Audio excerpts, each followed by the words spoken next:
168 কোটি টাকা ব্যয়ে রাঙামাটি বিজ্ঞান ও প্রযুক্তি বিশ্ববিদ্যালয়ের কাজ শুরু হয় 2013 সালে, যার পদে পদে ঘটেছে অনিয়ম আর অর্থের হরিলুট।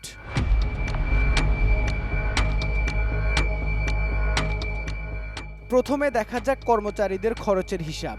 নিয়ম ভেঙে মাত্র 15 মাসে কর্মচারীরা অগ্রিম হিসেবে তুলে নিয়েছে 68 লাখ টাকার বেশি। কর্মচারীদের দাবি সবই প্রকল্প পরিচালকের মৌখিক নির্দেশে।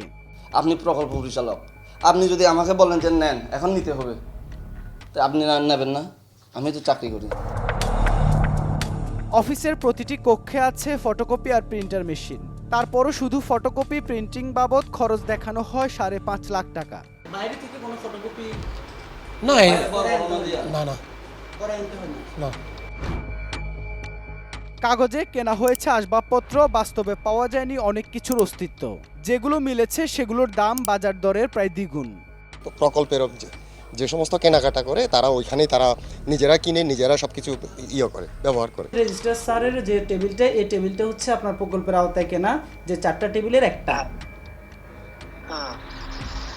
এটা কি আপনি শিওর? অবশ্যই শিওর। উনিও তো বলছে জিনিস আগে চলে আসছে, বিলটা হইতে পরে পে, এরকম অনেক সময় হতে পারে। জ্বালানি খরচেও আগুন লাগা তথ্য। যেখানে মন্ত্রীদের মাসিক বরাদ্দ 500 লিটার, সেখানে প্রকল্প পরিচালক নিয়েছেন 1000 লিটারের বেশি জ্বালানি। খরচ প্রায় 17 লাখ টাকা।